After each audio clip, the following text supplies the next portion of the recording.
Hi there, this is Courtney from Rockland Web Design. Today I'm going to show you how to manipulate your contact form. So I'm going to open up the dashboard. As you can see on the left hand side, I have all of my my functions over here. So we use something called Gravity Forms.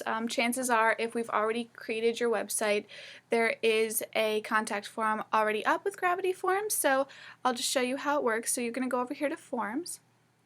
Go to Forms right here. And as you can see, there is one already created. If you need to edit it, you can go to Edit and it will give you all of the fields. I'm just going to show you all the fields on a new contact form. So what I'm going to do is go up to New. I'm going to create my form.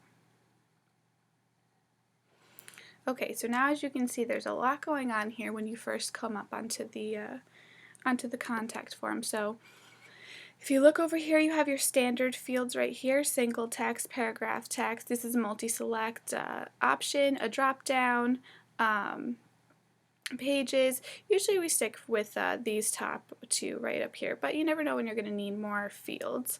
If you go down over here to advanced fields, you'll see things like name, date, phone number, time, address.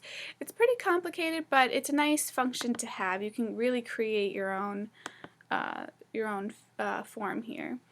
Then you'll see things like post fields, title excerpt. We usually don't really dabble into these unless we really have to. And pricing fields, same. We really stay with the standard and the advanced fields. So if you want to see an example, I'm just going to go over to the advanced fields right here, and I'm going to just drag it on over to that little square. And you'll see that it has name first and last. So if you go right over here to the drop down, you have things like the field. I could change it to your name maybe. You could put a description if you'd like to. It lets you choose the prefix, suffix. We're just going to stick with first and last, but if I were to click prefix right over here, it would put a drop down for it. Take that. And then the one thing you want to make sure is that this is a required field. This means that your customers have to fill out the field in order to submit the form, so I will make that required. You'll see some advanced features and some appearance stuff like here, but you really don't need to use it unless you have really advanced functions that you'd like for the contact form. We try to keep it pretty simple so as not to confuse the customer. If you need any more help on the forms, though, you can always ask and we can work on trying to create the form that you envision. So I'm just going to put that there. Maybe something else you might have is phone. And you can go to the drop down there again and see that there's a phone number. Maybe you want this to be a primary phone number. And you could put another phone field for a secondary phone number if you'd like to. You could also do things like email address. And I'll show you what that drop down looks like. Maybe you don't want that one to be required. If you go up to standard field, single line of text, we usually use this for the subject of a text. And this is usually not required. Somebody doesn't have to put in a subject if they're going to ask you a question or write something, but maybe you'd like to.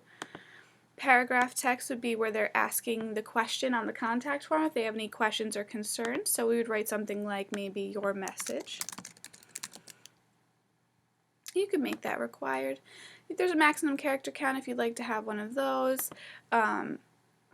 Other than that, there's not really a lot going on here, as you can see. It can be visible to everyone or only the administrator. So I'll leave that over there. Then I wanted to show you maybe something like maybe the radio buttons. We'll put that down here. And this is neat because it lets you kind of make an option. Maybe, you know, it's something like, what's your favorite color?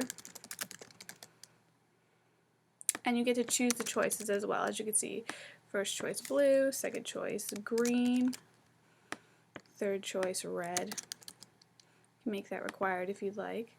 You can add more. Ooh. You could add more down here if you wanted to. Maybe purple. And like I say, I made that required over here. So once you're happy with the contact form, and you can feel free to play around here if you have to. The form functions pretty basically, and it pops up just fine on the test. So what I'm going to do is I'm going to update the form when I'm all finished. And then I just want to preview it real quick. And it brings up a pop-up, as you can see. And it'll show me things like the first name, the last name, the primary phone number, etc. The message. I could choose my color, whichever one I want. And then the Submit tab. I'm going to X this out, and I'm pretty happy with it. Now, one thing you always want to make sure that you do is go to Form Settings. Go under Notifications. And you see Admin Notification here. You want to edit that. Looking down, it says Send to Email, Admin, and Admin Email, and Admin Email right here. This is where you're going to put your email so that everything gets sent to you. So I would put Courtney at rocklandwebdesign.com. And again here. And that's going to tell the contact form to send any submissions over to my email.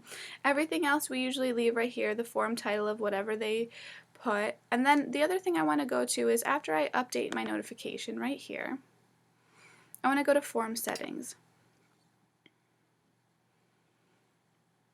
If I scroll all the way down here, you'll see Enable Anti-Spam Honeypot. Now you have a couple of options. A lot of people do the little field that says A plus B equals C, or enter these numbers that you see above in order to protect against security. The Anti-Spam Honeypot does that for you in advance. It prevents any spammers from accessing your contact form and loading your email with all kinds of spam. So now once I'm done over here and I've saved everything, I'm going to go to Update Settings again. And then I'm going to go back to the form. So if I go over back here to Forms, you'll see here's our contact form. So now I'm just going to take this and click into it. Oop. And you'll see right here this is active. So that's why I want to show you that this is active right here. Now if I go into a page, let's say, let's go over here to All Pages. And we'll just put it in just the bedding page for now. Now if I go down here, let's go into the back end just to be safe. I don't want to delete anything. What you can see here is you can go up here to Add Forms, and you see it has the same exact little symbol as the Gravity forms. Go to Add Form. It'll let you select your form. Here's our test contact form. And we're going to go no display title, no display description. Insert the form. Now I'm going to update.